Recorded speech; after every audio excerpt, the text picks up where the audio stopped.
사퇴 의사가 없다던 안경환 법무부 장관 후보자가 지난 11일 지명된 지 5일 만에 전격 사퇴했습니다. 새 정부 공식 후보자 중 첫 낙마 사례로 청와대는 검찰개혁을 차질 없이 진행하겠다며 원점에서 새 후보 인선에 들어갔습니다. 야권은 안경환 후보자가 자진 사퇴한 데 대해 일제히 당연하다는 입장을 보였습니다. 집권 여당인 더불어민주당도 국민 눈높이에 맞는 결정이라고 평가했습니다. 안경환 후보자의 낙마로 청와대의 부실 추천 검증 논란이 증폭되고 있습니다. 하지만 청와대는 강경화 외교부 장관 후보자, 김상곤 교육부 장관 후보자, 조대엽 고용노동부 장관 후보자는 그대로 강행한다는 입장입니다. 도널드 트럼프 미국 대통령은 원비어가 북한에 장기 억류됐다 혼수 상태로 석방된 데 대해 정말 끔찍한 일이라며 첫 반응을 내놨습니다. 미국 사회에서 대북 여론이 나빠지고 있어 북미 관계는 더욱 악화될 전망입니다. 오늘 새벽 경남 거제에서 원인을 알 수 없는 불이 나 점포 8곳을 태웠습니다. 강원도 춘천에선 굴착기가 넘어지면서 운전자가 숨지는 등 밤사이 사고가 잇따랐습니다. 오늘 전국 곳곳에 폭염특보가 계속되는 가운데 낮 기온이 33도 안팎까지 치솟으며 불볕더위가 이어지겠습니다. 자외선이 강하고 오존 농도도 짙을 것으로 보여 바깥 활동에 주의가 필요합니다. 시청자 여러분 안녕하십니까? MBN 뉴스와이드입니다.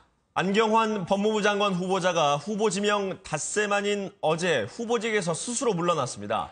문재인 정부 1기 내각 후보자 가운데 첫 낙마 사례로 부실 검증 책임론이 일고 있습니다. 원중희 기자입니다. 사퇴 의사가 없다고 밝혔던 안경환 법무부 장관 후보자가 전격 사퇴했습니다. 안 후보자는 어젯밤 8시 40분쯤 법무부를 통해 문재인 정부의 개혁 추진에 걸림돌이 될 수 없어 후보직을 내려놓는다고 밝혔습니다. 안 후보자는 저는 비록 물러나지만 검찰개혁과 법무부 탈검사화는 꼭 이뤄져야 한다며 저를 밟고 검찰개혁의 길에 나아가라고 덧붙였습니다. 지난 11일 후보자로 지명된 지 닷새 만이자 문재인 정부 출범 이후 첫 낙마 사례입니다. 청와대는 밤 11시쯤 공식 입장을 내고 자진 사퇴를 안타깝게 생각한다면서도 법무부의 탈검찰화와 검찰개혁은 차질 없이 진행될 것이라고 밝혔습니다. 하지만 임기 초반 높은 지지율을 바탕으로 검찰을 개혁하려던 청와대의 구상에 제동이 걸렸다는 평가입니다. 비고시, 비검찰 출신의 안 후보자를 대체할 새로운 인물을 찾기 쉽지 않고 적폐청사를 강조해온 새 정부의 이미지도 타격을 입었기 때문입니다. 또 청와대의 인사 검증 부실에 대한 책임론까지 거세게 일고 있습니다. MBN 뉴스 원중입니다. 안경환 전 법무부 장관 후보자가 지명된 뒤 사퇴하기까지는 말 그대로 혼돈의 6일이었는데요. 검찰개혁의 적임자로 기대를 받기부터 몰래 혼인신고한 이력으로 낙마를 하기까지의 순간을 우종환 기자가 정리했습니다. 안경환 전 후보자가 처음 지명될 때만 해도 정치권에서는 기대하는 목소리가 컸습니다. 비검찰 출신으로 국가인권위원장까지 지낸 만큼 순혈주의에 물든 검찰 조직을 대대적으로 개혁할 수 있을 것으로 보였기 때문입니다. 검찰개혁을 차질 없이 추진할 적임자이며 문재인 대통령의 법무부 탈검찰화 약속 이행의 의미가 담겨 있습니다. 분위기는 불과 이틀 만에 달라지기 시작했습니다. 시작은 안 전 후보자가 3년 전 한 신문 칼럼에 다운계약서 작성, 논문 중복 게재, 음주운전 사실을 고백한 게 알려지면서였습니다. 이때까지만 해도 안 전 후보자는 잘못을 스스로 밝혔고 장관직을 못할 정도는 아니라는 판단으로 위기를 돌파하고자 했습니다. 문제는 그 다음 날 쏟아지기 시작한 의혹들입니다. 안 전 후보자 본인의 저서에 쓴 표현이 여성 혐오 논란을 낳았고 다른 저서에서는 아들의 이중 국적을 옹호한 내용도 논란을 불렀습니다. 이어 지명 나흘째 안 전 후보자가 한 여성의 도장을 위조해 몰래 혼인신고를 했다는 사실이 드러나 결정타가 됐습니다. 법무부 장관 후보자가 불법을 저질렀다는 사실은 자질 논란으로 이어졌고 결국 안 전 후보자는 지명된 지 불과 닷새 만에 사퇴했습니다. MBN 뉴스 우종환입니다. 정치권은 안경환 법무부 장관 후보자의 자진 사퇴를 일제히 환영하는 모습입니다. 국회 취재기자 연결해서 자세한 내용 알아보겠습니다. 박준우 기자. 네, 국회입니다. 네, 여야가 안 후보자의 사퇴를 어떻게 평가하고 있나요? 네, 여야는 일단 안경환 법무부 장관 후보자의 사퇴와 관련해 한 목소리를 냈습니다. 여당인 더불어민주당은 문재인 정부의 대국민 약속인 검찰개혁이 차질을 빚어선 안 된다는 안 후보자의 결정을 존중한다고 밝혔습니다. 야3당 역시 모두 사퇴는 옳은 결정이었다는 반응입니다. 자유한국당은 늦었지만 당연한 결정이다라고 반겼고, 국민의당도 문재인 정권의 수당과 본인의 마지막 남은 명예를 위해서 올바른 선택이라고 안 후보자의 결정을 환영했습니다. 향후 청와대의 철저한 인사 검증도 주문했습니다. 바른정당은 청와대는 향후 법무부 장관 후보자를 포함해 나머지 국무위원 후보자에 대해 더 세심한 인사 검증을 해야 한다고 덧붙였습니다. 안 후보자의 사퇴로 청와대 인사검증 부실에 대한 책임론이 커질 수밖에 없을 것 같은데, 이 강경화 외교부 장관 후보자에 대한 청문보고서 채택 전망은 어떻게 보고 계십니까? 네, 여당은 우선 안 후보자 사퇴를 계기로 청문 정국을 둘러싼 여야 대치가 풀리기를 기대하고 있지만 상황이 만만치 않아 보입니다. 우선 민주당 강훈식 원내대변인은 나머지 인사청문회와 추가 경정 예산에 적극적으로 협조하길 바란다고 야당의 협조를 요청했는데요. 하지만 야당은 강경화 외교부 장관 후보자뿐만 아니라 문제가 있는 나머지 후보들도 모두 사퇴해야 한다고 목소리를 높였습니다. 국민의당은 조대엽 고용노동부 장관 후보자 등 문제가 많은 다른 후보자들도 즉각 사퇴하는 것이 정권에 부담을 덜어주는 지름길이라며 공세 수위를 높였습니다. 한국당은 한 발 더 나아가 조국 청와대 민정수석을 정조준했습니다. 한국당은 지금까지 인사 참사는 민정수석의 탓이라며 조 수석이 책임을 지고 자리에서 물러나는 것이 국민 눈높이에 맞는 것이라고 압박했습니다. 이런 상황에서 청와대는 강경화 후보자 청문보고서 재송부기 아닌 오늘이 지나면 내일은 강 후보자 임명을 강행할 것으로 보이는데요. 이 경우 전국은 더더욱 얼어붙을 전망입니다. 특히 한국당 일부 강경파 사이에선 향후 인사청문회 보이콧과 장외투쟁까지 거론되고 있는 것으로 알려졌습니다. 지금까지 국회에서 MBN 뉴스 박준호입니다.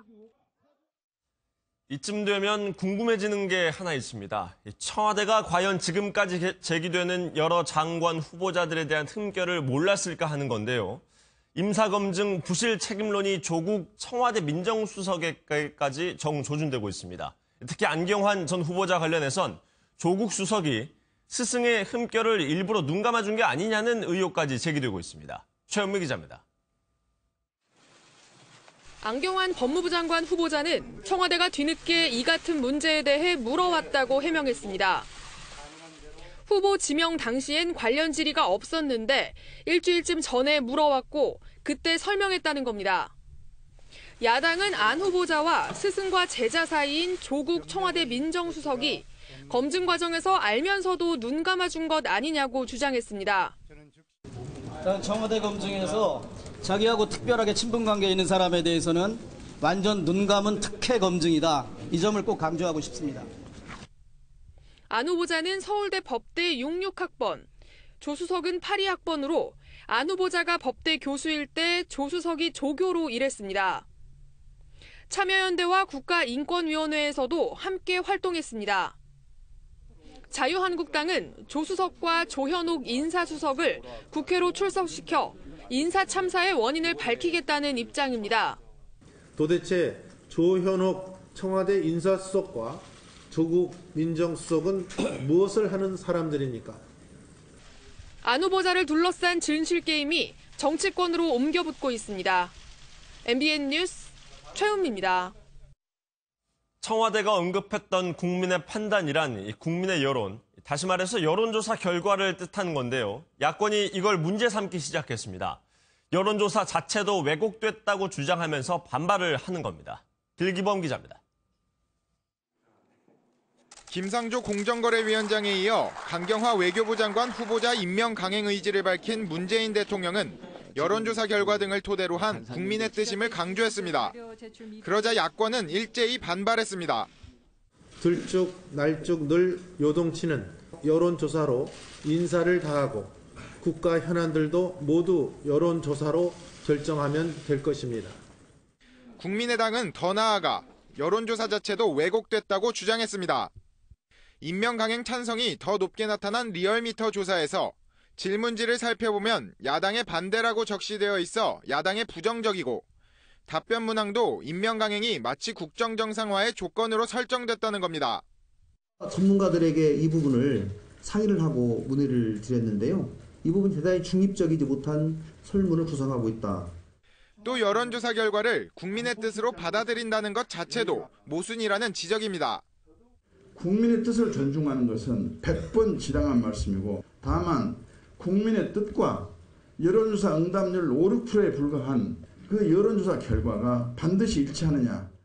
한편 리얼미터 측은 공정성에 전혀 문제없고 법적 대응을 검토하겠다며 반발해 임명 강행 사태가 장외 논쟁으로 번지고 있습니다.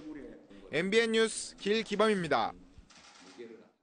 조대엽 고용노동부 장관 후보자는 문제가 됐던 음주운전과 관련해서 마음고생을 하던 제자들을 위로하는 과정에서 술을 마셨다고 설명을 했었는데요. 그런데 당시 학생들이 조 후보자와 술을 마시지 않았다는 의혹이 제기되고 있습니다. 이병주 기자입니다. 지난 2006년 고려대에서는 학내 분규로 학생 10여 명이 출교와 정학 등의 중징계를 받았습니다. 이후 학생들은 600일 넘게 천막 농성을 벌이며 학교 측 처분에 반발했습니다. 조대엽 고용노동부 장관 후보자는 당시 자신이 가르치던 제자들도 농성장에 있어서 찾아가 위로하는 과정에서 술을 마셨고 운전대를 잡았다고 밝혔습니다. 그런데 이 해명이 거짓이라는 의혹이 제기됐습니다. 당시 농성에 참여했던 한 학생은 조 후보자가 제자를 만났다는 얘기를 들어봤다면서도 천막농성장은 원칙적으로 음주를 금지하고 있었다고 말했습니다. 학교 밖에서 제자를 만났을 가능성에 대해서는 기억하는 바가 없다고 밝혔습니다. 조 후보자도 최초 해명과 달리 사건 당일 교수들과의 술자리 이후 학생들을 찾아갔다고 설명했습니다.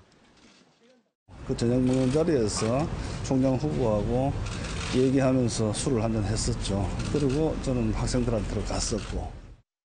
학생들을 위로하는 과정에서 술을 마셨는지 여부도 정확히 기억나지 않는다고 밝혔습니다.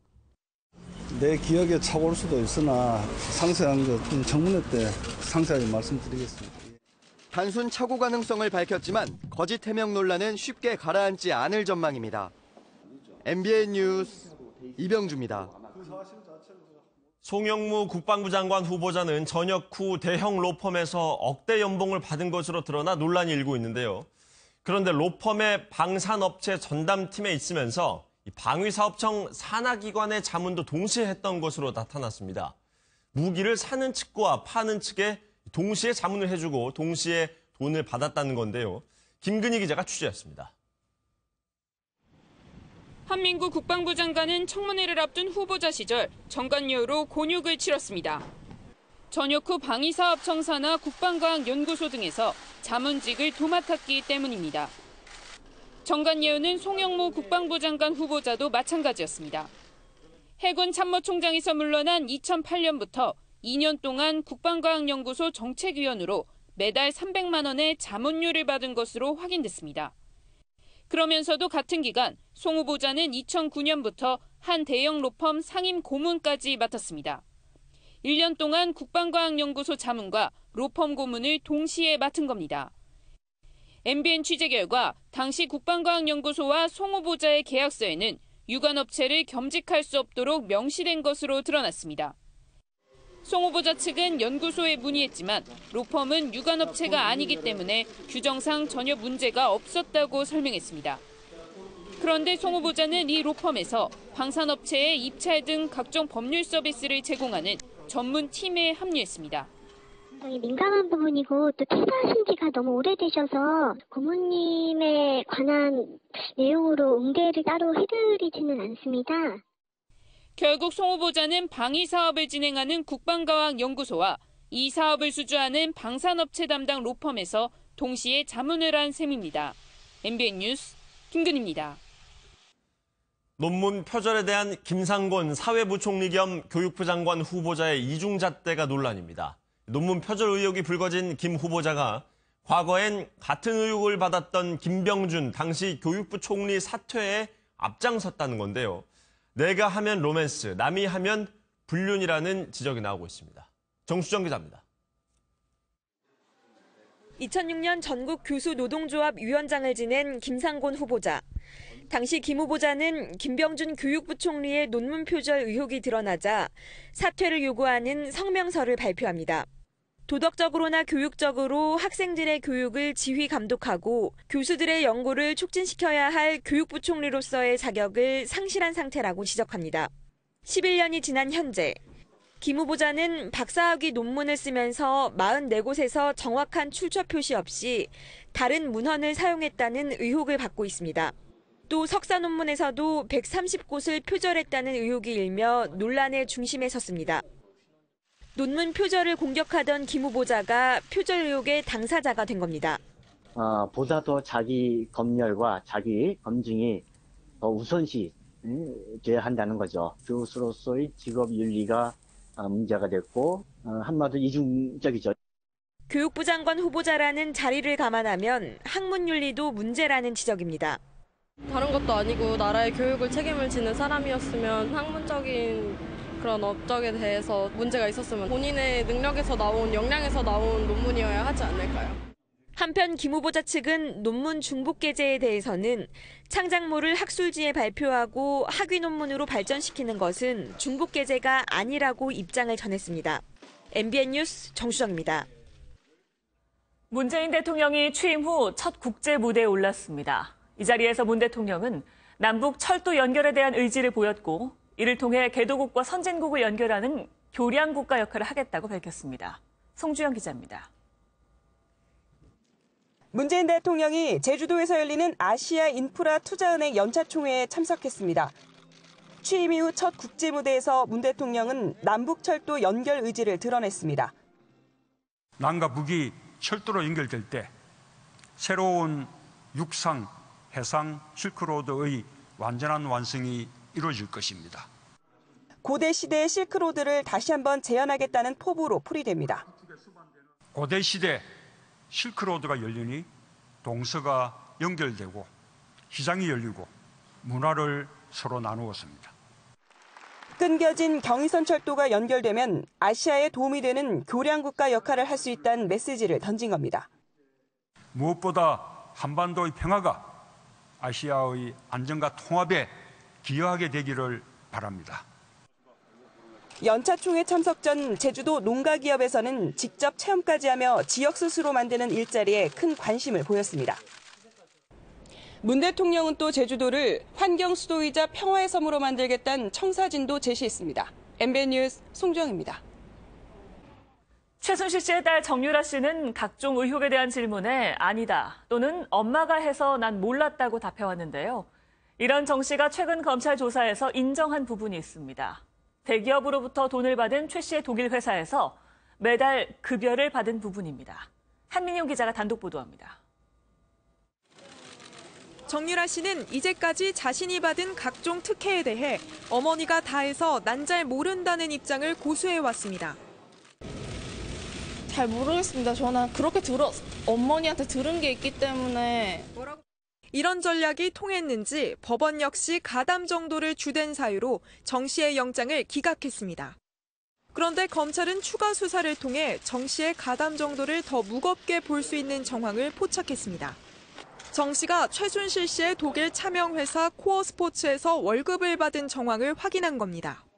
검찰은 정 씨가 허위 근로계약서를 작성한 뒤 아무 일도 하지 않고 매달 5,000유로, 우리 돈 약 630만 원을 받았다고 보고했습니다. 지난 2015년 코어스포츠가 설립된 이후부터 최순실 게이트가 불거지기까지 약 1년 동안 최소 7,500만 원 정도를 받은 것으로 검찰은 파악하고 있습니다. 정 씨 역시 최근 검찰 조사에서 이를 인정하는 진술을 한 것으로 알려졌습니다. 정 씨가 타간 월급은 삼성이 코어스포츠의 컨설팅비 명목으로 보낸 280만 유로, 우리 돈 36억여 원에서 나온 돈입니다. 정 씨가 삼성으로부터 특혜 지원을 받는데 적극 가담한 정황이 새롭게 드러나면서 검찰은 조만간 정 씨에 대한 구속영장을 재청구할 방침입니다. MBN 뉴스 한민용입니다. 이철성 경찰청장이 경찰의 물대포에 맞아 숨진 고 백남기 씨에게 사과를 했습니다. 사건 발생 후 빗발친 사과 요구에도 움직이지 않았던 경찰이 결국 고개를 숙였습니다. 김한준 기자입니다. 오늘까지도 경찰의 태도는 반성을 모릅니다. 제발 경찰은 잘 처신하기 바랍니다. 고 백남기 씨의 유족들은 줄곧 경찰에 사과를 요청했지만 그간 경찰의 입장은 단호했습니다.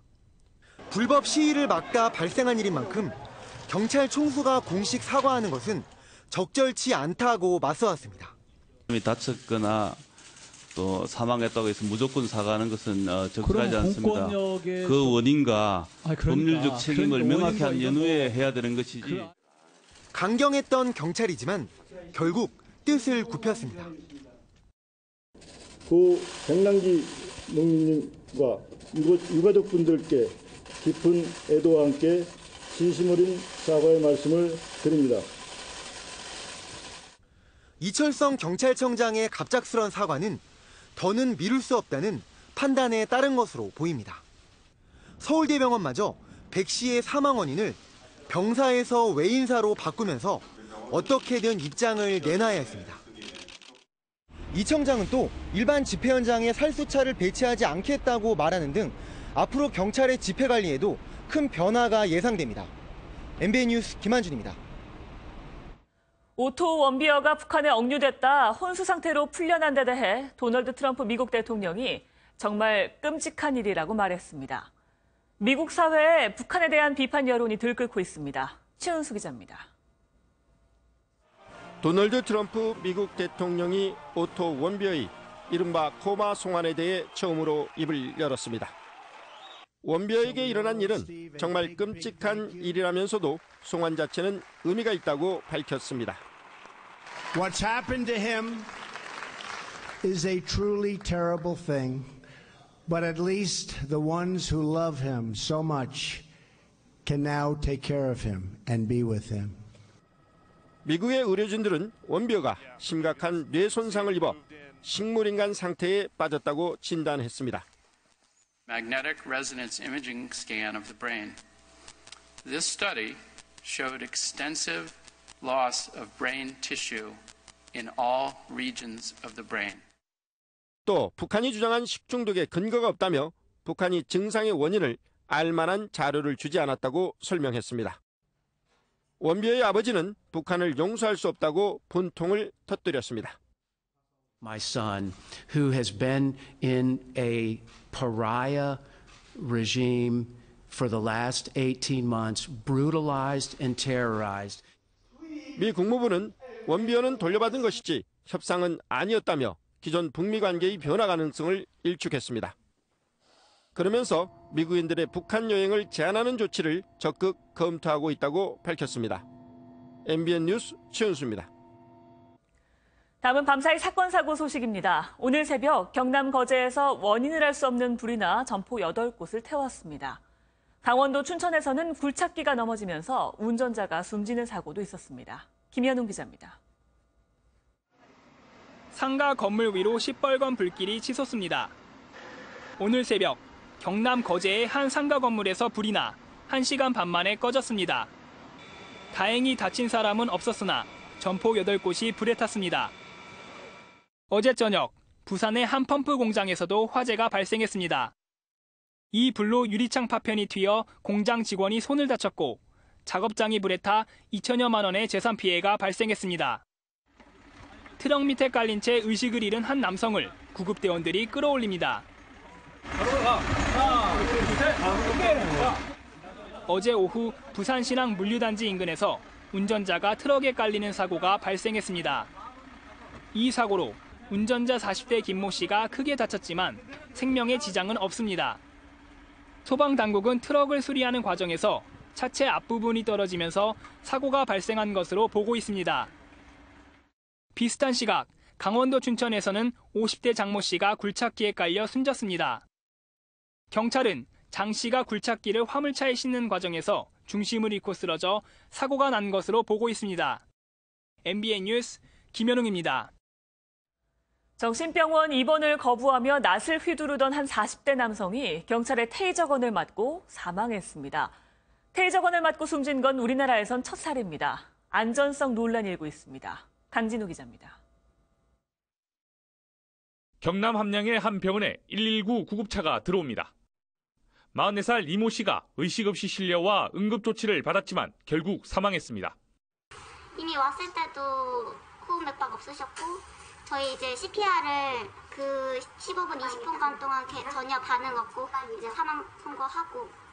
사건은 정신병력이 있던 이 씨가 입원을 거부하며 낫과 삽을 들고 행패를 부리다 신고를 받고 출동한 경찰과 맞서면서 벌어졌습니다. 이 씨는 이곳 헛간에서 경찰과 1시간가량 대치하다 경찰이 쏜 테이저건에 오른쪽 옆구리와 팔을 맞고 쓰러졌습니다. 유가족들은 진상조사를 요구하고 나섰습니다. 울산에서도 막 어떻게 말을 해요? 어떻게 말을 해 그래? 성한 사람도 아니고 그 아픈 아를 나는 억울하지요. 경찰은 논란이 일자 사망의 직접 원인이 테이저건 때문인지 부검을 통해 밝히기로 했습니다. 경찰에서는 매뉴얼대로 테이저건을 사용하였지만은 사망자가 발생하였기 때문에 부검 등을 통해서 명확하게 밝힐 예정입니다. 국내에서는 처음이지만 이미 미국과 영국 등지에서는 테이저건을 맞고 숨진 사례가 있다는 만큼 이번 사건으로 테이저건에 대한 안전성 논란이 확산될 것으로 보입니다. MBN 뉴스 강진우입니다. 국내 유명 승무원 학원이 승무원 채용을 미끼로 수강생을 모집했다는 의혹이 제기됐습니다. 피해 학생은 무려 200명이 넘는데요. 학원 측은 명확한 답변을 내놓지 못하고 있습니다. 김현 기자입니다. 서울의 한 항공사 승무원 학원입니다. 이 학원은 지난해 11월 중국 유명 항공사와 업무 협약을 맺었다며 특별 채용반을 개설했습니다. 수강생이 아니면 면접 기회조차 없다는 말에 한 달 200만 원의 높은 수강료에도 200여 명이 몰렸습니다. 학원의 정회원이어야만 면접 기회가 주어지고요. 회사를 그만둔 사람들도 거의 태반이고요. 주말에 지방에서 왔다 갔다 하면 서울에 방을 얻어서. 그런데 지난 3월 이 학원은 사드 사태로 채용이 지연됐다며 특별 채용반을 없앴습니다. 수강생들은 학원과 중국 항공사 간의 업무 협약이 처음부터 없었다는 의혹을 제기했습니다. 중국 항공사에 문의했더니 올해 한국 승무원을 뽑지 않았으며 승무원을 위탁해 뽑지 않는다는 답변을 들었기 때문입니다. 학원은 H항공사의 자회사인 C항공과 협약을 맺었다고 해명했지만 MBN의 확인 결과 C항공은 아무 관련도 없는 회사였습니다. 我们这个是通用航空，我们这是2家公司，没有任何联系的。 학원 측은 명확한 답변을 거부했습니다. 저희가 지금 현재 확실하고 있는 건 뭐냐면 이쪽과의 관계를 알아보려고 하고 있는데 취업이 무산된 학생들은 현재 집단 소송을 준비하고 있습니다. MBN 뉴스 김현입니다. 장례식장에서 홀 서빙을 하면 일당 10만 원을 벌 수 있다. 이렇게 생활정보지에 구인 광고를 실어놓고 하루하루 돈벌이가 아쉬워서 찾아온 구직자들을 상대로 오히려 꼼수 영업을 해온 상조회사가 있습니다. 구직자를 2번 울리는 이러한 실태를 이재호 기자가 취재했습니다. 경기도 수원에 사는 60대 주부 이모 씨. 얼마 전 장례식장 홀서빙 도우미를 구한다는 생활정보지 광고를 보고 보람상조를 찾았습니다. 하루에 10만 원을 벌 수 있다는 솔깃한 말에 이틀 동안 경기도와 서울을 오가며 회사에서 요구하는 교육을 꼬박 받았습니다. 그런데 교육이 다 끝나고서 상조회사에 한 명을 가입시켜야 일자리를 얻을 수 있다는 어처구니 없는 말을 들었습니다. 끝에 서류를 논아주면서 그 상조회사 가입을 다른 사람 명의를 하나 등록을 해야 일할 수 있는 조건이 생긴다 그래서 너무 화가 나서 절박한 구직자를 현혹해 실적을 올리려는 꼼수 영업을 하고 있었던 겁니다. 해당 지역 영업본부를 찾아 취재를 시작하자 뭐가 문제냐며 되레 큰 소리를 칩니다.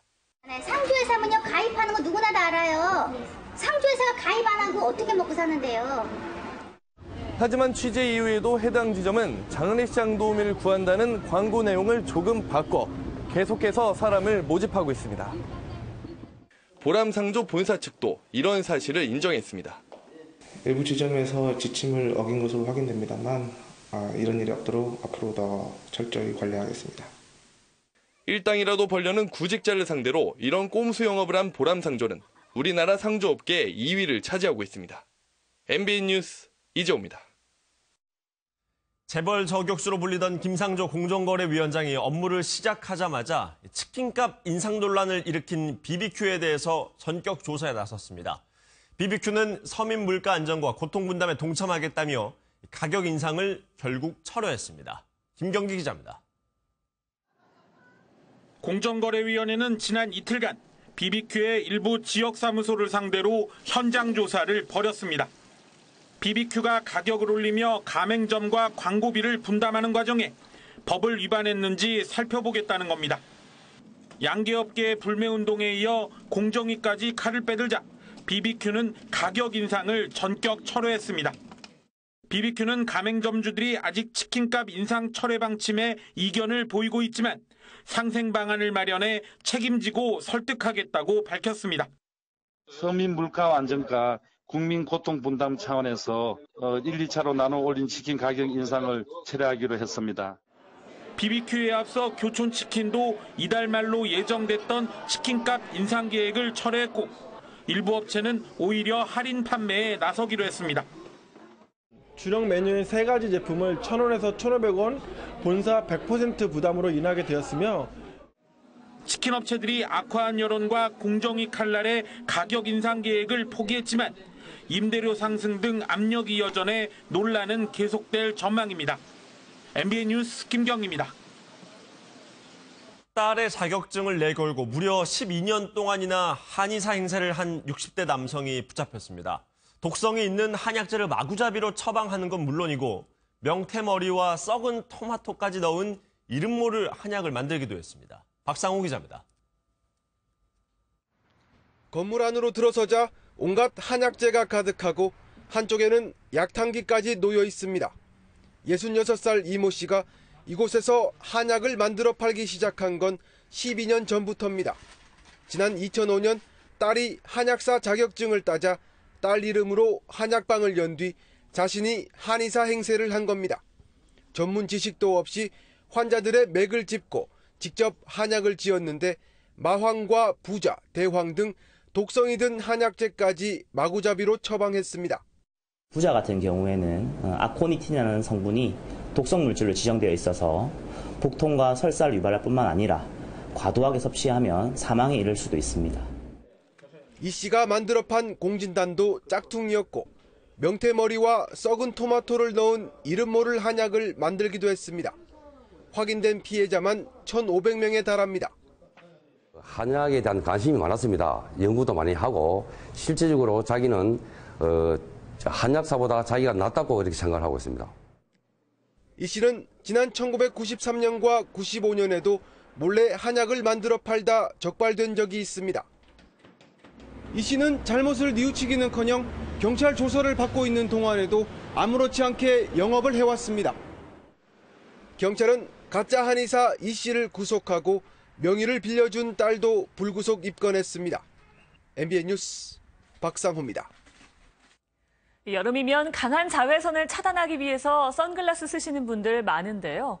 길거리에서 산 불량 선글라스나 오래된 선글라스는 오히려 눈 건강을 크게 해칠 수 있다고 합니다. 선한빛 기자가 취재했습니다. 2달 전 길거리에서 10,000원짜리 선글라스를 구입한 임남현 씨. 외출 때마다 착용했는데 최근 눈이 쉽게 피로해지고 건조해지는 증상이 생겼습니다. 전에 쓰던 선글라스랑은 조금 다르게 눈부심 그런 것도 있는 것 같고 눈이 피로감이 많이 느껴졌습니다. 검사 장비에 넣고 확인해보니 자외선 차단이 제대로 되지 않는 아크릴 렌즈였습니다. 대부분 저가 선글라스의 그 렌즈의 구성을 보면 아크릴 DC 렌즈를 쓰기 때문에 햇빛이 차단 기능이 거의 없고요. 정상적인 렌즈라고 하더라도 사용 기간에 따라서 자외선 차단율은 다르게 나타나는데요. 여기에 준비된 여러 개의 선글라스를 가지고 직접 실험해 보겠습니다. 기계의 숫자가 낮게 찍힐수록 자외선 차단이 잘 되는 건데 새 제품은 100% 차단됐습니다. 사용한 지 1년이 넘은 선글라스는 차단율 85%, 2년 넘은 선글라스는 차단율 80%를 보였습니다. 새 제품이라도 10,000원 이하 선글라스는 자외선 차단율이 매우 낮게 나타나기도 했습니다. 오래 쓰다 보면 이제 열 손상이나 일반 그 열에 노출되는 부분들이 많아서 그게 코팅이 문제되면서 자외선 차단율이 점점 더 약화됩니다. 2년 정도가 선글라스의 어떤 그 자외선 차단 기간으로 봅니다. 불량 선글라스나 오랜 기간 사용한 선글라스는 자외선을 차단하기보다 망막 손상까지 이어질 수 있다고 전문가들은 조언합니다. MBN 뉴스 서남이입니다. 그제 중국 장쑤성의 한 유치원 앞에서 폭발 사고가 일어나 8명이 숨지고 수십 명이 다쳤습니다. 당국은 정신 이상자가 직접 만든 폭발물을 터뜨린 것으로 결론 내렸습니다. 민경영 기자입니다. 사람들이 피를 흘리며 이곳저곳에 널브러져 있습니다. 폭발이 일어난 유치원 앞은 말 그대로 아비규환입니다. 마침 학교를 앞둔 시간이어서 아이를 마중 나온 학부모들의 피해가 클 수밖에 없었습니다. 我们都在等着接孩子嘛，快放学了，都在那说话的，就忽然听见爆炸了。 지금까지 8명이 숨졌고 중상자 8명을 포함한 65명이 다쳤습니다. 중국 공안은 대규모 인력을 투입해 조사에 나섰고 정신병력이 있는 22살 쉬모 씨의 범행으로 결론 내렸습니다. 쉬 씨는 자율신경계 이상 증세로 학교를 휴학한 뒤 사고 현장 근처에서 방을 빌려 아르바이트를 해왔던 것으로 전해졌습니다. 在其租住房内发现留有自制爆炸装置材料，并在墙上多处留有死亡灭。 쉬 씨는 사건 당일 다른 희생자들과 함께 현장에서 숨진 채 발견됐습니다. 어린아이를 대상으로 한 묻지마 범죄일 가능성이 제기되는 가운데 한국인 피해는 없는 것으로 확인됐습니다. MBN 뉴스 민경영입니다. 지리산에 많이 사는 반달가슴곰은 6.25 전쟁을 겪고 불법 남획되면서 멸종위기에 처해 있는 천연기념물인데요. 종 보존을 위해서 아기곰은 태어나면서 바로 지리산으로 보내기 때문에 특히 보기 어려웠는데 10년 만에 서울대공원에서 모습을 공개했습니다. 김수영 기자입니다. 나무 위로 올라간 아기 반달가슴곰. 하지만 내려가는 법은 배우지 않아 어쩔 줄 모릅니다. 조금씩 내려가 보지만 떨어질까 불안해하기만 합니다. 불안한 건 엄마 곰도 마찬가지입니다. 첫 아기의 돌발 행동을 도와줄 수 없어 안절부절 못한 몸짓으로 주변을 맴돌기만 합니다. 지난 1월 태어난 아기 반달가슴곰 2마리가 어미 곰과 함께 지내는 모습입니다. 둘이 장난치다가도 어미를 놓칠까봐 졸졸 쫓아다니는 게 영락없는 아기입니다.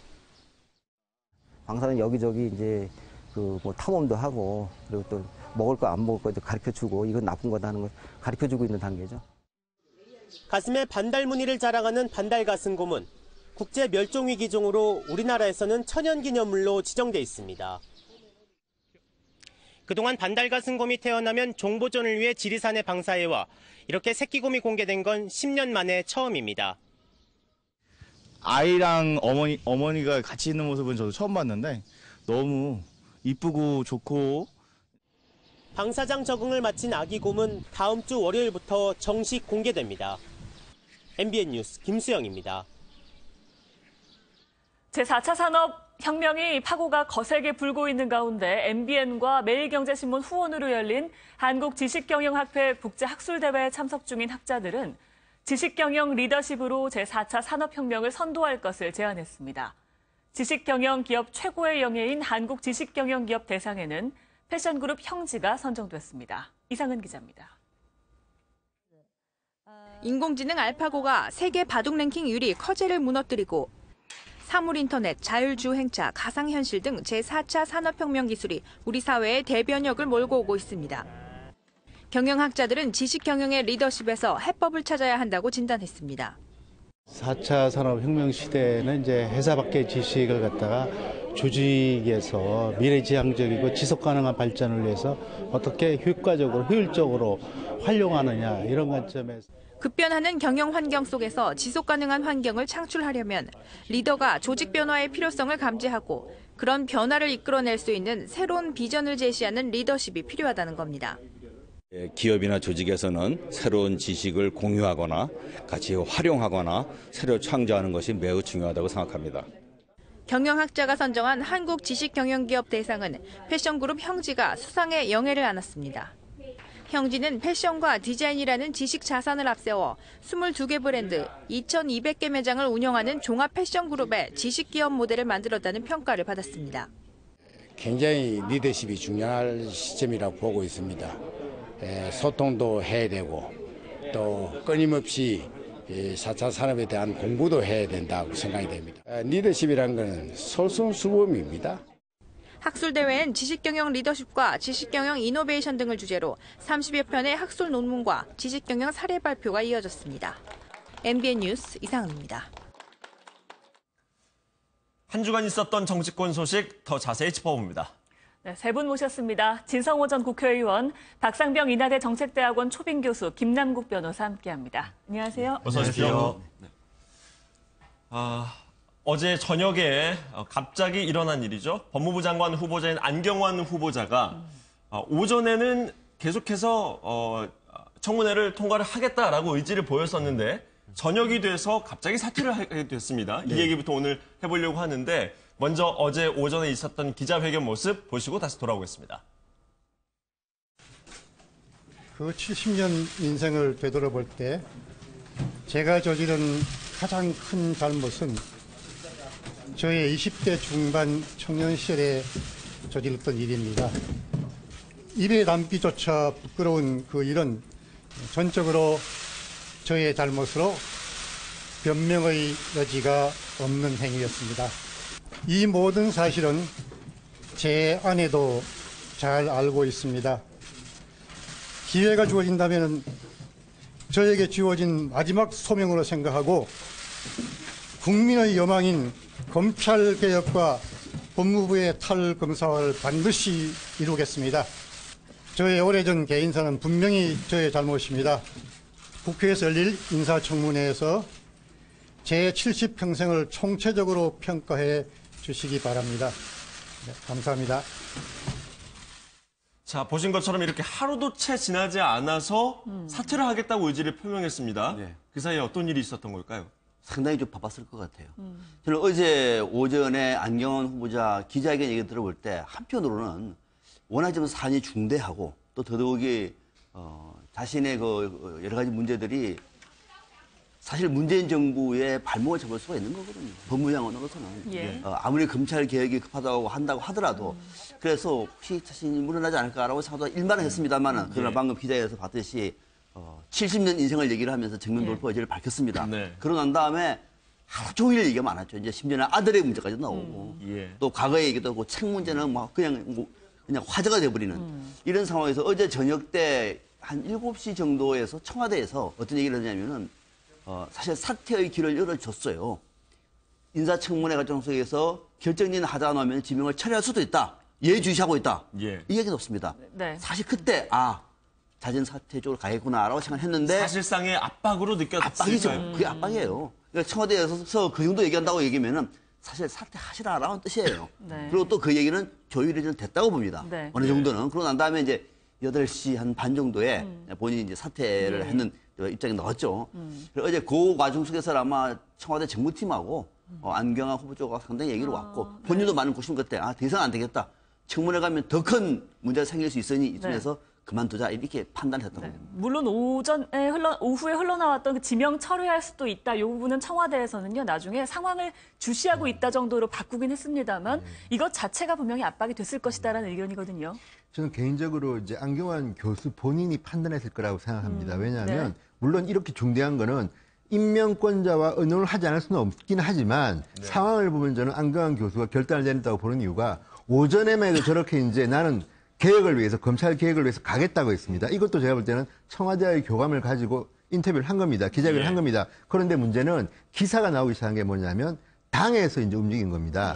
자, 민주당의 여성 의원들이 이제 여론으로부터 비판을 받기 시작했습니다. 자, 당신들이 과거에 새누리당 의원, 남자 의원에 대해서는 비판하더니 왜 가만히 있느냐. 그리고 또 하나는 과거에도 보면 MB 정권 때도 그 인사 문제로 그 여당하고 청와대 간의 갈등이 있었습니다. 이번에도 제가 듣기는 우원식 원내대표 같은 경우는 청와대에다 이야기를 했다고 합니다. 민심이 너무 안 좋다. 좀 결단을 내라. 그러니까 저는 민주당이 청와대에 상당한 메시지를 던졌다. 그리고 더 중요한 것은 기사가 나오기 시작하는데 이 안경환 교수가 과거에 이제 허위 혼인 신고를 했던 그 여성분의 가족 인터뷰가 이제 보도되기 시작한 겁니다. 방송에서. 그리고 인터넷 기사로 이 그 H고에 다니는 문제의 아들이 서울대 입학했다는 기사가 또 뜹니다. 그렇다면 정말 장관 후보자분 됐다가 안경환 교수는 완전히 사상이 다 틀리는 거 아닙니까? 예. 그러니까 저는 그런 기사가 나오는 걸 보고 문재인 대통령한테도 부담을 덜 주고 예. 또 우리 가족도 보호하기 위해서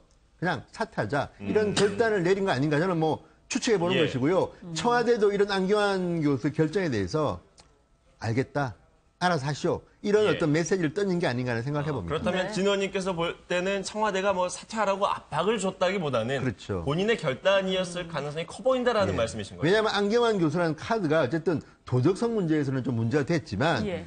문재인 대통령이 하고자 하는 검찰 개혁에는 상당히 괜찮은 카드입니다. 그리고 예. 나름대로 이제 저는 강경화 이 후보자나 이런 분들은 예. 국민들이 볼 때 좀 신선하다, 파격적인 인사라고 생각했던 분들이기 때문에 아니 고시 출신도 아니고 검찰 출신도 아닌 대학 교수가 법무부 장관으로 간다는 거는 신선하지 않았습니까? 그래서 저는 문재인 대통령이나 많은 분들은 기대를 했는데 다만 이제 그 과정에서 금정 절차에 대해서 이제 조국 수석이나 이런 책임들이 이제 돌아가 있지만 어쨌든 그 문제에 대해서는 별도로 하고 문재인 대통령이나 청와대 입장에서도 이 안경환 카드를 버리기는 상당히 아까웠을 거라는 생각을 해봅니다. 네. 김 변호사님, 어제 뭐 하루 만에 이렇게 일어난 일이니까요. 아마 여당 안에서도 이런 일을 예상한 사람은 거의 없었겠죠. 예, 예상은 쉽지는 않았지만 이제 사실은 이제 어제 오후에 이제 진성호 의원님이랑 국회에서 뵀었는데요. 네. 여당 의원들을 제가 만나서 조금 이야기를 들어보니까 여당 내에서의 어떤 기류도 좋지는 않았습니다. 특히나 이제 여성 의원 같은 경우에는 아까 진성호 전 국회의원님께서 말씀을 하셨듯이 말은 성명을 해야 되는데 사실상 이게 여당의 그 장관 후보자다 보니까 공식적으로 굉장히 강도 높은 비판을 하지 못한 그런 어려움이 있었습니다. 그러나 이제 내부적으로는 국민의 어떤 여론이나 이런 어떤 비판 여론이 있다라는 것을 분명히 인식하고 있었기 때문에 청와대 정무 라인을 통해서 이것은 조금 부정적이다라는 인식을 의사표명을 했다라고 이야기를 합니다. 예. 그럼에도 불구하고 사실은 이 안경환 후보자가 가지고 있는 그 사법개혁이라는 이 아이템이 굉장히 큰 어떤 상징성이 있었습니다. 뭐 사실은 법무부 장관에 대한 어떤 기대를 하는 것이 사법개혁 그리고 검찰개혁을 해야 된다는 게 있었는데 누가 할 것인가에 대해서 굉장히 뭔가 검찰을 잘 알고 사법개혁을 추진하면서 또 청와대와 조율할 수 있는 그 정도의 어떤 능력을 가진 후보자를 찾다 보니까 예. 안경환 후보자를 찾을 수밖에 없었습니다. 그러다 보면 과연 이제 이 안경환 후보자를 포기할 수 있는가 이런 부분이 있었는데 이 여당 의원들로서도 포기까지는 좀 어렵지 않은 거 아니냐. 그럼에도 불구하고 또 국민들의 어떤 여론이나 비판 여론을 또 수용할 수밖에 없다는 어떤 딜레마 상황 속에서 사퇴까지 또 이것도 오전에는 청문회를 또 끝까지 가겠다라고 했는데 저녁 때 갑작스럽게 사퇴를 한다는 네네. 것은 예상을 하지 못했던 것으로 보입니다. 네. 그렇다고 한다면 이게 결국에는 왜 이렇게 결정적으로 이렇게 사퇴를 할 수밖에 없었느냐라는 예. 걸 생각하게 되면 결국에는 이 안경환 후보자가 가지고 있었던 이 문제점이 혼인을 그냥 허위로 신고하는 것이 뭐 형법적으로 보게 되면 사문서 위조라든지 사문서를 뭐 행사를 했다라는 그것에 그친 것이 아니라 본인이 가지고 있었던 그 남자란 무엇인가라는 이 책에 드러났던 이 여성관을 보여주는, 그러니까 한마디로 말해서 여성의 어떤 인생이나 이런 것을 어떻게 보면 망칠 수 있는 그런 큰 사건이었기 때문에 법무부 장관 후보자로서는 정말 부적격한 것이 아니냐라는 아마도 그런 어떤 결정적인 요인 때문에 사퇴에 이르게 된 게 아니냐. 이와 관련해서 또 불거진 내용 중에 하나가 기자회견 과정에서 나온 얘기죠. 청와대가 이 사실을 알고 있었느냐라는 것에 일주일 전에 이야기한 것으로 알고 있다라고 안경환 후보자가 얘기를 했습니다. 근데 청와대는 사실 몰랐다는 입장을 밝혔었거든요. 저는 몰랐을 것 같아요. 예. 어제 이제 안경환 후보자가 기자회견에서 했던 내용은 국가인권위원장 할 때 그때가 한 8년, 7년쯤, 2006년, 7년 그 정도에 국가인권위원장으로 들어갈 때 그때 나름대로 내부에 검증을 했습니다. 그때 이 얘기가 나왔다고 그래요. 그때는 나와서 나름대로 해명을 했다. 그러고 난 다음에 이번에도 관련된 내용을 그대로 이해를 하고 있는 걸로 알았다라고 본인은 얘기를 했어요. 안경환 후보자. 그런데 그러면 청와대가 이거를 그대로 알고 있다? 그건 아닌 것 같아요. 그러니까 청와대도 이 대목은 파악을 못한 것 같아요. 그러니까 지금 아마 뭐 인사수석이라든지 이제 민정수석에서도 얘기를 하고 있고 청와대에서도 우리는 몰랐다고 그러는데 만약 알았다고 얘기하면 이건 걸러냈을 것 같아요. 이전에 검증에서 분명히 이야기를 했던 부분이면 몰랐다고 한다면 검증이 조금 부족했던 거 아닙니까? 그러니까 이 대목은 그래서 이것도 파악을 해봐야 되겠습니다만은 아마 이 내부를 검증을 할 때 이 허위 결혼 문제만큼은 제대로 밝히지도 않았고 묻지도 않았고 그래서 청와대 인사 담당 쪽에서도 그 내용을 모르고 발표를 했고 본인이 기자회견에서 이 문제가 터지니까 청와대 얘기를 했는데 큰 문제가 아닌 걸로 생각했고 지난번 인권위원장 들어갈 때 해명했던 것이 그대로 수용되리라고 자기는 판단을 했다. 이렇게 해명을 했는데 그건 사실이 아닌 것 같아요. 신 의원님, 그런데 이제 보통 청와대에서 다른 기관도 아니고 청와대에서 인사검증을 하는데 이게 과거에 판결로 나왔던 내용 아닙니까? 그리고 호적상에서도 확인을 할 수 있는 부분이고요. 그렇죠.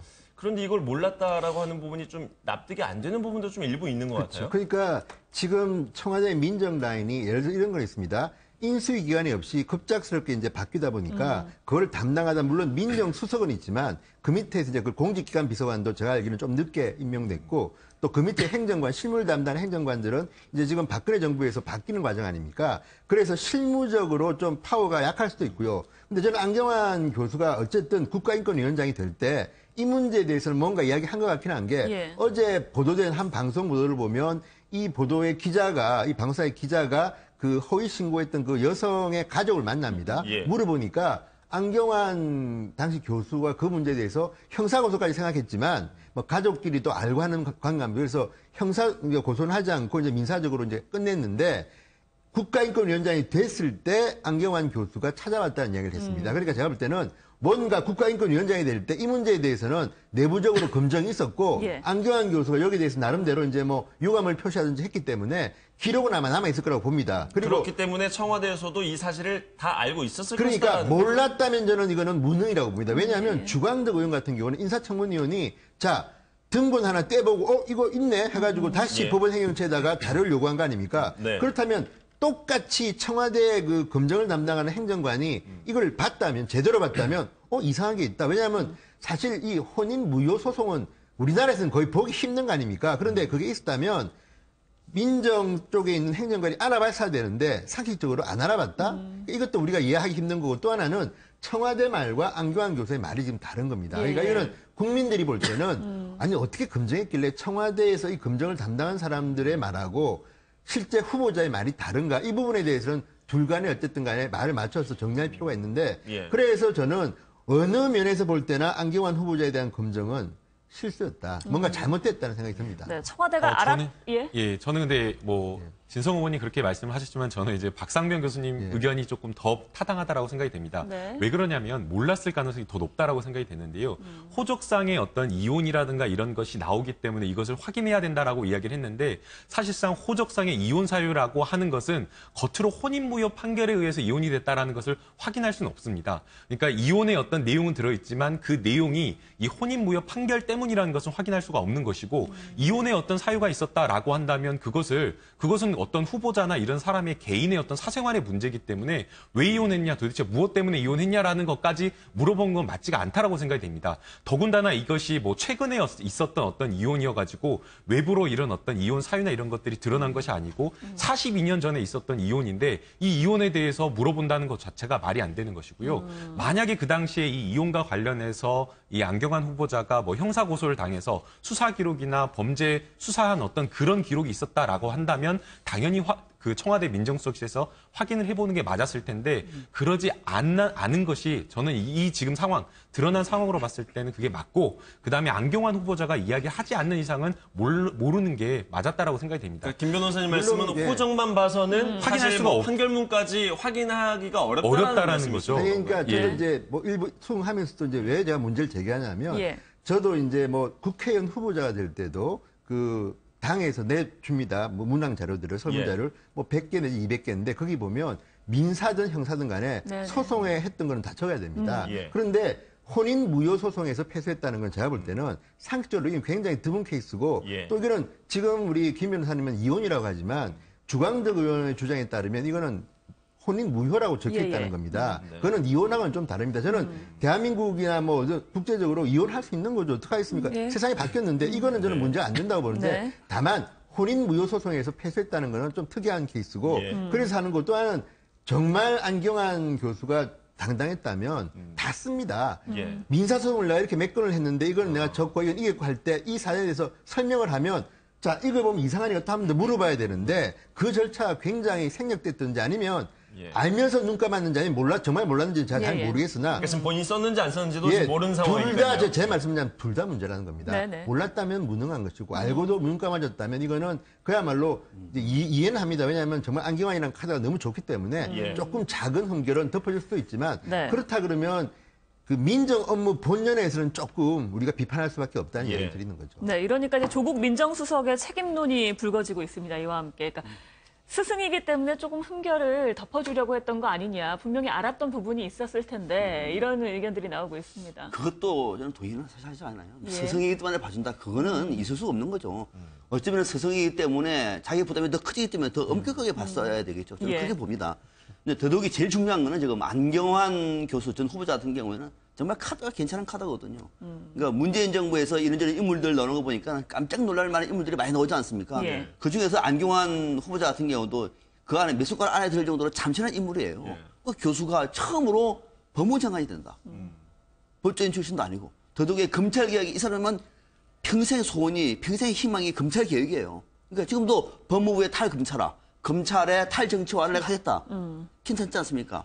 또 더더욱이 조국 교수와 같이 세팅이 될 경우에는 이걸 제대로 검찰개혁을 성과를 만들어낼 수 있는 인물이기 때문에 예. 이거를 버릴 수 없는 카드인 거예요. 그렇죠. 예. 그런데 이제 이렇게 상황이 됐습니다만은 조국 교수와 또 이 인사수석이 청와대에서 이 문제는 저는 비판 굉장히 많이 받을 것 같아요. 네. 이거를 다 알고 있었던 이 중대한 문제를 예. 저는 몰랐다고 이제 단정을 하고 제대로 몰랐다 단정을 하고 제대로 몰랐다고 얘기하면 이 관련된 내용을 그럼 국회의원들은 이 내용을 알아가지고 네네. 부친의 재적 등본을 떼가지고 확인했다 그러는데 그 정도는 청와대에서는 당연히 해야 되죠. 그걸 몰랐다고 얘기하면은 글쎄 뭐 민정과 인사수석은 많이 비판을 받아야 되겠죠. 비슷한 얘기인 것 같습니다. 조국 민정수석과 조현옥 인사수석. 김 변호사님 보시기에도 좀 실책이 있었다라고 보고 계시나요? 네, 아마 이 부분에 대해서 책임을 묻지 않을 수가 없다라고 생각이 됩니다. 다만 이제 그 책임을 묻는 것이 조국 민정수석이 사퇴하라라고 하는 것은 너무나 과도한 이제 이야기일 것으로 생각이 되고요. 단순하게 이제 안경환 후보자와 사제지간의 연 때문에 그런 어떤 안경환 후보자에 대한 어떤 검증의 칼날이 무뎌졌다라고 조금 보기에는 어렵고 예. 오히려 안경환 후보자가 가지고 있었던 삶의 이력을 봤을 때 워낙 깨끗하고 평판이 좋았기 때문에 조금 검증의 칼날이 무뎌지지 않았나라는 생각이 듭니다. 2002년도부터 2004년도 동안 서울대 법대에서 이제 학장을 하는 동안 당시에 한 34명의 그 서울대 법대 교수가 있었는데 서울대 법대 교수 중에 여자가 한 명도 없었는데 예. 본인이 학장하던 시절에 여자 교수를 뽑아야 된다라고 이야기를 했고 시설 학교 내에 그 장애인 시설이라든가 이런 것들이 법으로 다 되어 있지만 그럼에도 불구하고 그 학교 내의 시설이 미비한 부분이 있으니까 그런 어떤 장애인 인권을 위해서 본인이 직접 챙긴 것도 있었고 그 외에도 여러 가지 어떤 본인이 삶 속에서 어떤 인권을 위해서 정말 노력한 어떤 그런 부분과 네. 그다음에 또 인권위원장을 하는 동안에 검증을 한번 통과를 했기 때문에 이번에도 무리가 없을 것이다라는 아마 그런 어떤 안경환 후보자가 가져왔던 어떤 삶의 이력 때문에 조금 이제 검증의 칼날이 묻어졌던 것으로 보이고요. 네네. 그럼에도 불구하고 이런 어떤 인사 실책이 나왔기 때문에 이 부분에 대해서는 민정수석실이든 인사수석이든 이 부분은 향후에 보완을 해서 향후에 또 이런 일이 발생하면 안 되는 거 아니겠습니까? 예, 예. 그렇기 때문에 아무래도 비판이나 이런 부분을 겸허히 받아들이고 조금 더 검증을 조금 더 하는 게 맞다라고 네, 생각합니다. 사퇴하면서도 절을 밟고 검찰 개혁의 길에 나아가십시오라고 남겼습니다. 저는 문재인 대통령이 아마도 이럴 겁니다. 안경환 카드가 정말 버려졌고 좀 가슴이 아플 겁니다. 예. 왜냐하면 잘 아는 교수님이니까. 그런데 그래서 저는 더 강한 카드를 내밀지 않을까 생각합니다. 왜냐하면 저는 어쨌든 안경환 카드가 이렇게 낙마한 거는 불행한 일이지만 검찰 개혁을 멈출 수는 없는 거 아니겠습니까? 네네. 그리고 문재인 대통령이 이 문제에 대해서는 어쨌든 여기하고 몇 군데를 찍어서 이야기했기 때문에 저는 정말 이번에는 좀 시간이 걸리더라도 저는 튼튼한 카드. 그러니까 저는 이 문재인 대통령이 지금 선택하는 분들의 어떤 능력은 다 인정하는데 도덕성 문제가 지금 상당히 지금 걸리는 거 아닙니까? 이 문제를 확실하게 이번에는 정말 본인도 깨끗하고 하는 거죠. 그리고 안경환 교수는 지금 허위 혼인신고도 문제지만 제가 볼 때는 법무부 장관은 정의를 세우는 자리입니다. 검찰개혁은 일시적인 것이고 장기적으로 보면 정의를 세우는 자리인데 제가 이제 학부모여서 그런지 모르겠으나 정말 정작 국민들이 분노했던 것 중에 하나는 그 혼인신고 42년 전 그것도 있지만 또 여성 편력 여성에 대한 어떤 저술도 있지만 자녀 문제입니다. 그러니까 뭐냐면 이 자녀 문제가 퇴학을 당한 걸 갖다가 이제 번복시켜가지고 퇴학을 안 하고 가벼운 벌로 했다는 건데 그게 이제 어제 저녁에 서울대에 들어갔다. 서울대 들어간 것도 자 학적부만 가지고 들어갔다는 겁니다. 네네. 저도 우리 딸 대학 보내봤지만 자, 이 뭐냐면 수능 최저기준 플러스 학적부입니다. 대개는. 근데 이거는 수능 최저기준이 아예 없고 학적부만 가지고 이제 보낸 학종입니다. 학종으로 서울대를 갔다고 하는데 만약에 거기에 퇴학 기록이라든지 또는 퇴학 기록이 아니라도 굉장히 중한 벌을 받았다는 게 들어가면요. 서울대 가기 힘듭니다. 그러니까 어젯밤에 난리가 났습니다. 그러니까 지금 이 입시 정보 관련한 사이트라든지 SNS 타임라인 읽어보면요. 아니, 공정해야 될 법무부 장관의 아들이 이렇게 되면 만약에 서민의 아들이라면 과연 그 학교에서 퇴학 처분을 안 받았겠느냐. 또 이 서울대 교수입니다, 이분이. 그것도 그냥 서울대 교수가 아니라 국민들이 다 알 만큼 유명한 서울대 교수인데 서울대에 또 아들을 보냈다. 그러니까 물론 저간의 사정을 한번 따져봐야겠지만 국민들이 원하는 거는 공정한 대한민국. 그러니까 정유라로 생긴 어떤 그런 적폐를 청산하는 거기 때문에 이런 민심들에 대해서 안기환 교수가 사퇴를 결심한 계기가 되지 않나. 결정적인 이유가 근데 이제 있을 그 것이다. 부분은 좀 완전히 다른 생각인데요. 그 서울대학교 그 게시판이라고 하는 스누라이프에서 수시에 어떤 입시 비리가 있었던 것이 아니냐라고 문제 제기를 했다가 그 글을 처음에 제기를 한 학생이 다시 사과문을 올리면서 그거는 아니다라고 이야기를 했습니다. 왜 아니냐라고 이야기를 하냐면 만약에 이 안경환 후보자의 아들이 퇴학 처분을 받았다가 이게 번복이 돼가지고 징계 처분이 됐고 그다음에 그 징계 처분이 뭐 학적부에 오르지 않았다. 그럼에도 불구하고 이런 어떤 학적부로 합격을 했다라고 하면 문제가 되겠지만 퇴학 처분이 있었던 것이 아니라 퇴학 처분을 하려고 하는 1차 회의가 있었고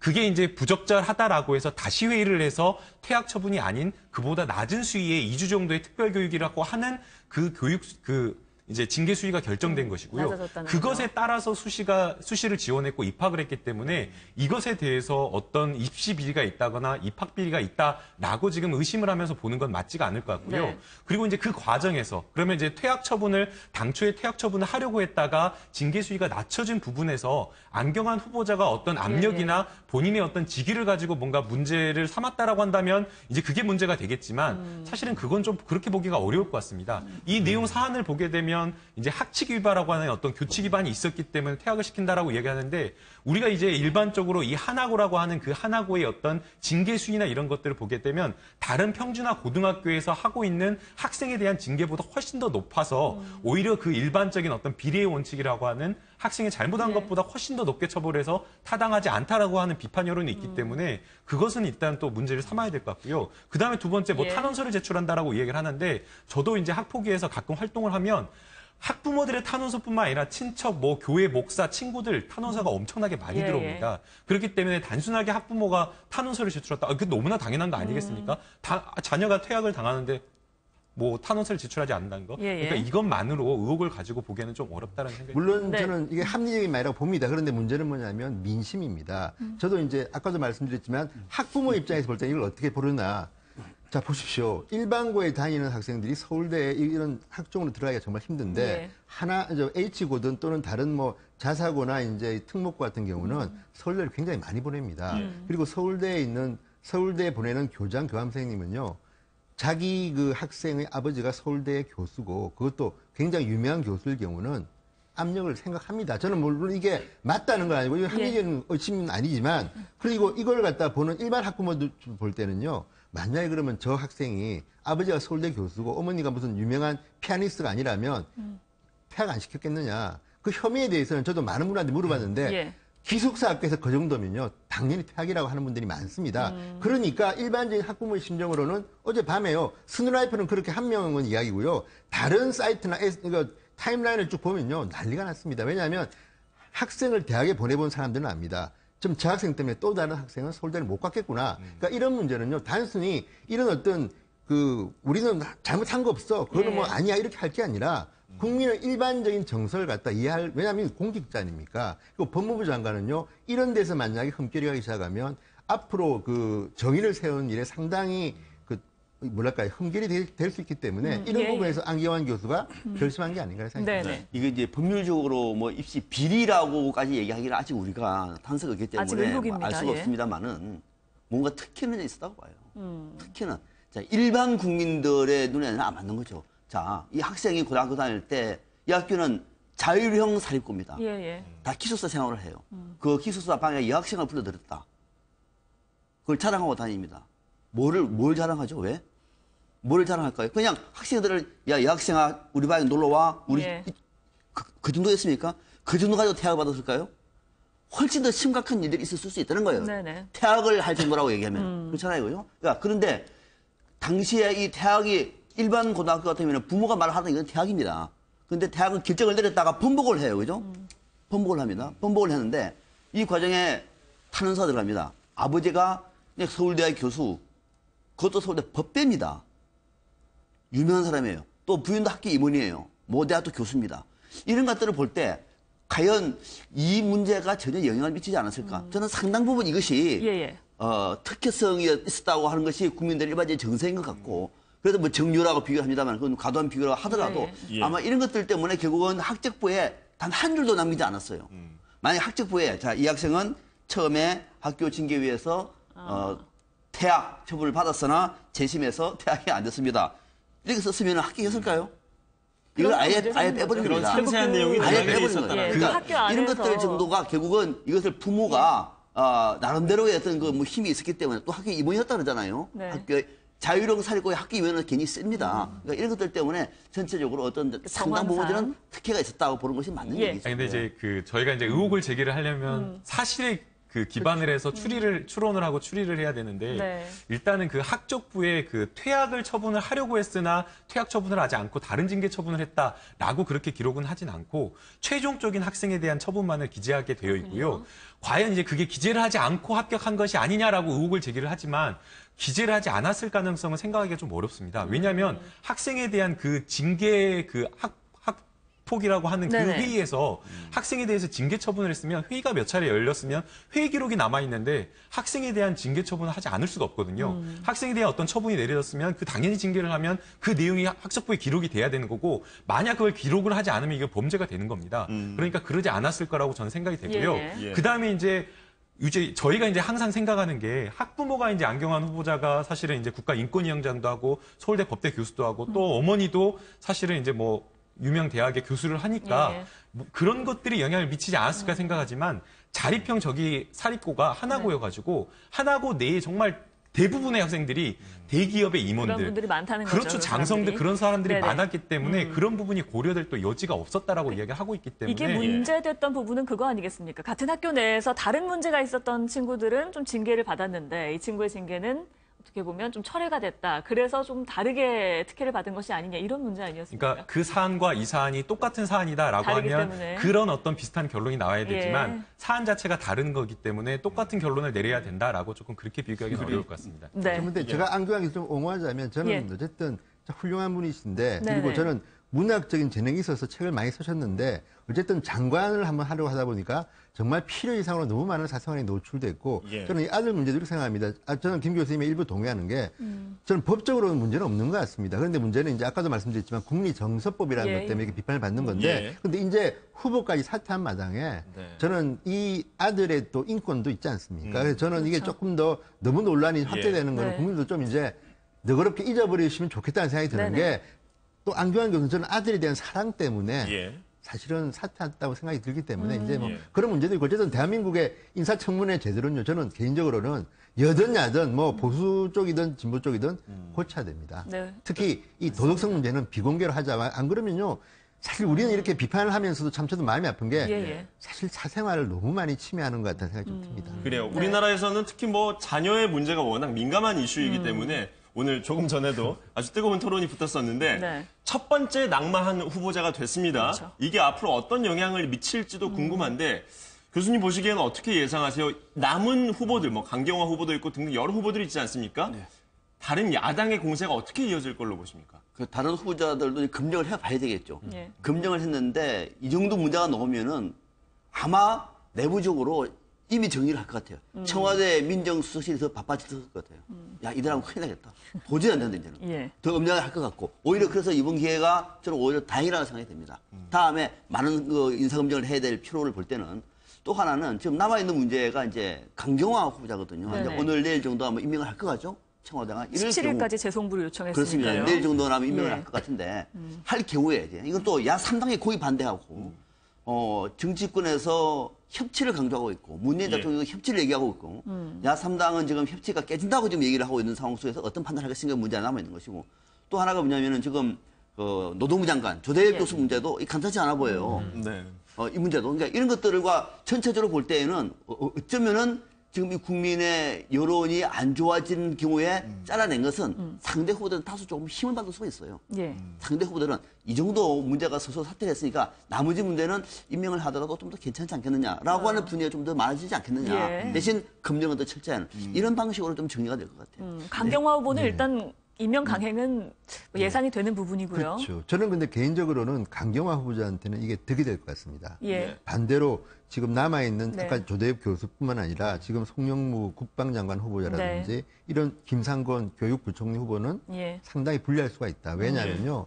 일단 야당의 기가 살기 시작했습니다. 그러니까 한 명을 낙마시키면요. 예. 뭐 이런 표현을 쓰면 그렇지만 피가 피를 부른다는 말이 정치권에 있습니다. 예. 그러니까 과거에도 보면 이명박 박근혜 정부 초기 내각이 서너 명이 날아갔습니다. 그게 왜 그렇겠습니까? 지금 제가 볼 때는 문재인 대통령 생각 중에는 강경화 후보자는 저는 좀 꼭 살리고 싶은 생각이 있는 것 같고요. 예. 이제 보면 이제 김동연, 강경화 이런 분들은 본 인사도 아니고 정말 발탁 인사 아닙니까? 예. 그런데 이런 분들을 갖다 날리는 건 너무 아깝다. 다만 네네. 이제 그 뒤에 있는 김상곤 같은 이제 캠프에서 일했던 분들인데 이런 분들도 지금 우리 박 교수님 말씀처럼 언론에 보도되는 것만 보면 상당히 뭔가 터질 것 같은 이런 분위기가 있습니다. 물론 예. 이것도 우리가 검증해봐야겠죠. 그런데 이제 야당은 자유한국당은 비판을 그동안 많이 받았습니다. 저게 야당이냐?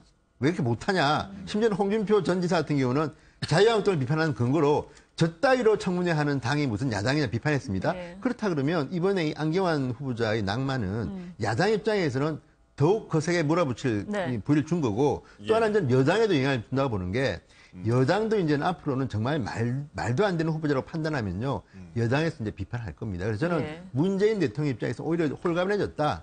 정말 도성에 문제 있는 분들은 예. 몇 명은 제가 볼 때는 본인이 이 기회에 이용해서 정말 그만두셔야 됩니다. 네. 그리고 좀 더 도덕적으로 튼튼한 분들로 아마 전열을 정비하는 것도 뭐 한두 명 낙마 더 한다고 해서 우리 누가 문재인 대통령의 진정성을 의심하겠습니까? 네, 지금 순서를 보니까 이렇습니다. 지금 일단 안경환 후보자가 낙마를 했고 그 이후에 강경화 후보자의 임명이 강행이 예상이 되고요. 그렇게 되면 또 야권에선 더욱더 반발할 분위기라는 겁니다. 남아있는 후보자들은 어떻게 될지 이게 굉장히 어려워질 거라는 예상인 네, 거죠. 이제 사실은 이제 청와대의 입장을 보게 되면 17일까지 기다리고 안 오면은 그대로 18일날 임명을 하겠다라는 어떤 예. 그런 취지로 지금 보이는데요. 지금 상황과 그때 상황이 조금 달라졌다라고 생각이 됩니다. 네. 지금 안경환 후보자가 본인의 어떤 도덕적인 어떤 흠결로 인해서 지금 낙마한 상황이고 그것 때문에 어떤 그 장관 후보자에 대한 어떤 검증 기준이라든가 이런 부분이 굉장히 높게 가야 된다라고 국민적인 여론이 지금 굉장히 형성되고 있는 상황이기 때문에 이러한 상황 속에서 뭔가 이제 강행을 해가지고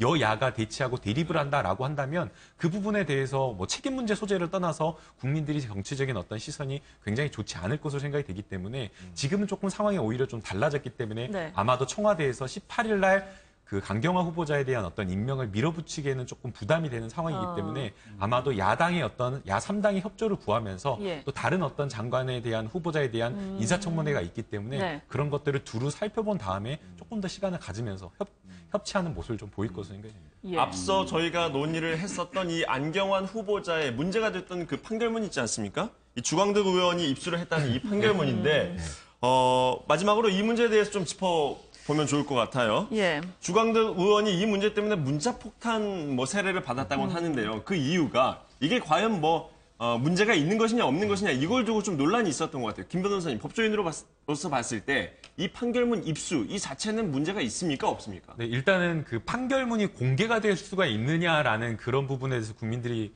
이제 궁금해하시는 분들이 많은데요. 예. 우리 헌법에서는 재판을 공개할 수 있도록 되어 있어가지고 법정에 자유롭게 방청할 수가 있습니다. 예. 그렇기 때문에 원칙적으로는 판결문도 공개하는 게 맞습니다. 그래서 민사소송법도 그렇고 형사소송법도 그렇고 종결된 사건에 대해서 누구라도 판결문을 요청하면 네. 개인의 어떤 정보나 이런 것들을 삭제한 다음에 판결문을 받을 수가 있는데요. 사실은 이제 이게 개인정보법과 보호법과 충돌하는 부분이 있기 때문에 법원에서는 이 판결문이나 이런 것들을 완전하게 공개를 하진 않습니다.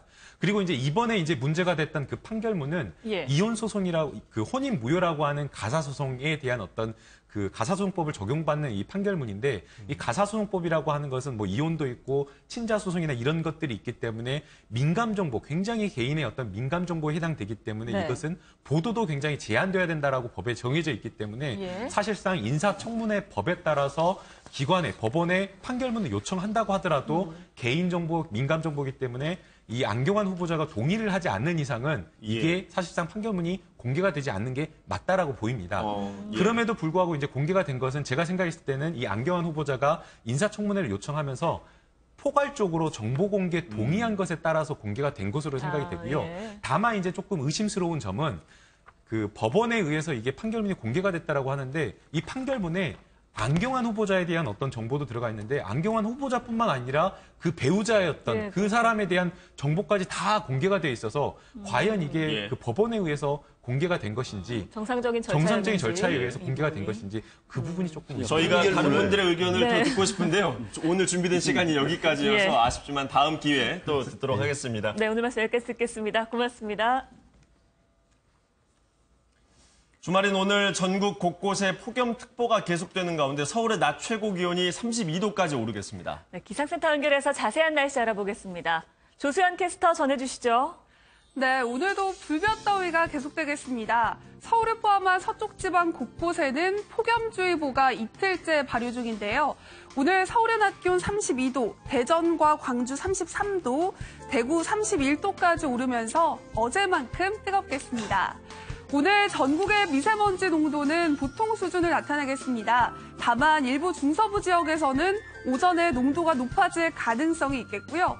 햇볕이 강해서 오존 농도가 높겠고 자외선 지수도 높게 나타나겠습니다. 장시간 무리한 야외 활동은 피하시는 게 좋겠습니다. 현재 전국이 대체로 맑고 곳곳에 엷은 안개가 남아 있습니다. 오늘 중부지방 종일 맑은 날씨가 이어지겠고요. 서해안에서는 낮 동안에 바람이 약간 강하게 불겠습니다. 오늘 오전까지 동해안에서는 너울로 인한 파도가 방파제나 해안도로를 넘는 곳이 있겠습니다. 안전사고에 유의하시기 바랍니다.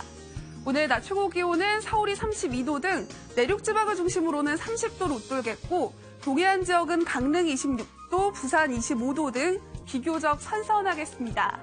당분간 맑고 더운 날씨가 계속되겠습니다. 날씨였습니다. 뉴스와이드 마치겠습니다. 함께해 주신 여러분 고맙습니다.